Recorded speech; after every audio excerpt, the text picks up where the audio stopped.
I want to talk a little bit about Mark Breland. I touched on the Deontay Wilder glove, the spiked water situation in a previous video. But on this video, I want to focus a little bit on Mark Breland for a moment. As I stated in my other video, Mark Breland, his family and my family is really cool. They grew up together, went to the same schools. I could vividly remember Mark Breland when I was younger, man. When I used to go over there, my uncles knew him very well. He grew up in a project called Tompkins, well known. Shout out to Tompkins, by the way. Uh, Mark Breland, man, like he's always had this soft demeanor to him. Always had this soft demeanor to him, laid back, quiet. You know,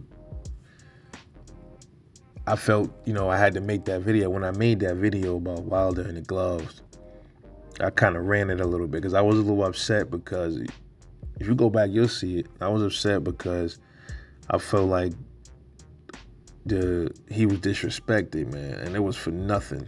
I feel like it was he was a legend, man. He disrespected a legend like that, and that's kind of slander, bro. If Mark Breland like wanted to sue, he could really take it there, man, with Wilder, bro, because those are serious accusations, man.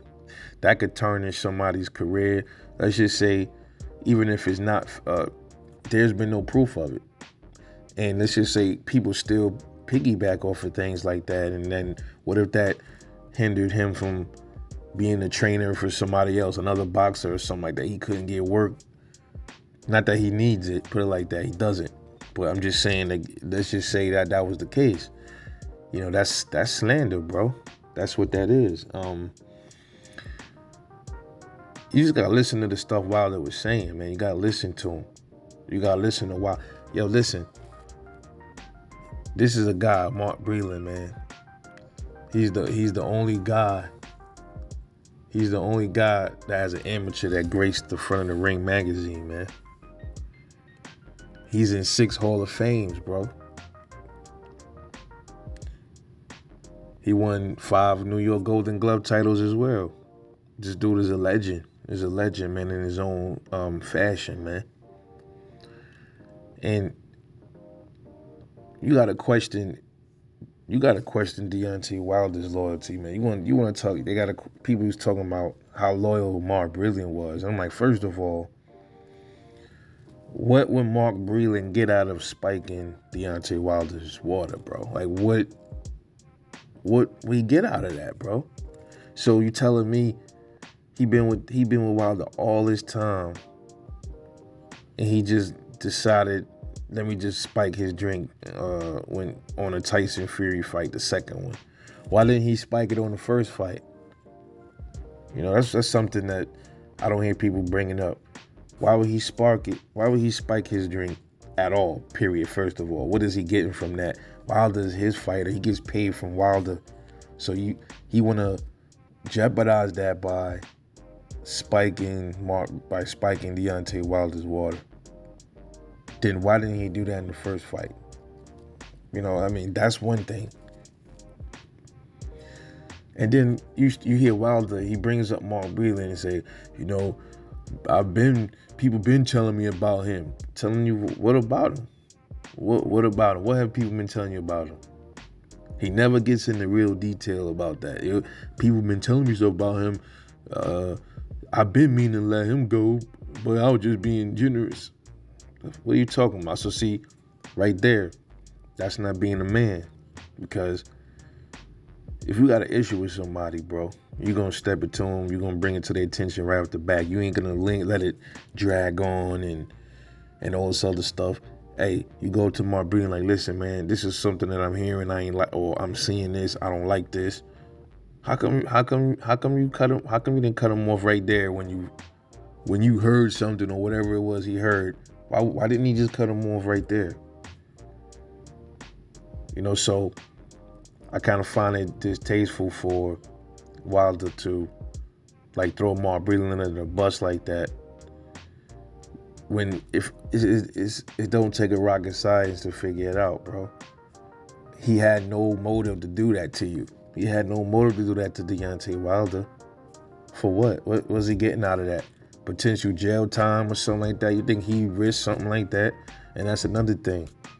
All of this spiked water stuff, like how did all of this just coming about together? The gloves, the water, and I never understood that. Like, which one is it, fam? Was it the suit? Was it the gloves? Was it the water? You know, like, come on, fam, you lost, bro. Like, that's how I see it. Okay, look, I'm not getting into the boxing glove shit here. I did say Wilder did look a little weird in that fight. I did say he looked a little strange, and I did say that he looked a little awkward and stuff even before the first bell went off. But that doesn't mean that was because Mark Breland spiked his water. It doesn't mean anything. Doesn't mean anything. So what the argument is with Wilder and his camp is all of that was conspired. Like, all of that was set up. Was the suit set up too? Because they put the suit in. He said the suit was too heavy. Was the suit a setup? You put the suit on. So move the suit out the way, and now all we got is the gloves and the water. So you're saying the idea was to tamper with the gloves, rig the gloves up for Tyson Fury to take the padding out of it or whatever, or situate him on his wrist a certain way where he's, his knuckle is contacting you or his wrist is slapping. At the same time, they reached out to Mark Breland so he can spike your water to have you dazed in the ring so Fury can do what he did to you in the ring with the gloves. Come on, man. That shit not adding up to me, man. I'm not jumping on that train, bro. I just never was into that. Like a lot of other these channels, they hop and ride on that. I'm not riding on that. And I definitely can't ride with what he did to Mark Breland. As a man, I thought that was disrespectful to him. I just did, man. Wilder talks all the time about riding for his folk, his people. So why you ain't pull that man to the side if you felt like that? If you felt any way about him, man, in the past, why you ain't say nothing to him? That's what being the man is about. If you got a problem with another man, you make it known to that man. You don't wait until you lose a fight to talk about you've been meaning to get rid of him and all this other stuff. Like, that don't make any sense, man. That's not adding up to me. That sound like a sore loser. That sound like a sore loser to me, man. So I think he owe Mark Breland an apology, bro. That's just how I feel. Mark Breland, in my opinion, he had nothing to do with nothing that happened that day. Like, how did Mark Breland become the fall guy? And who told? And another question I want somebody to answer for me. Who told Deontay Wilder Mark Breland spiked his water? Who brought that up? Who told that to him? Is that something Deontay Wilder just making up, or did he hear a credible source come to him and say something like that? If that was the case, then why isn't Mark Breland in jail? Why didn't you bring charges on him if it was this serious? Whatever. Why didn't you do that? Why isn't Tyson Fury in jail or anything like that? Fuck that Tyson Fury shit. I'm talking about Breland, actually. Why isn't Breland in under investigation for spiking your water?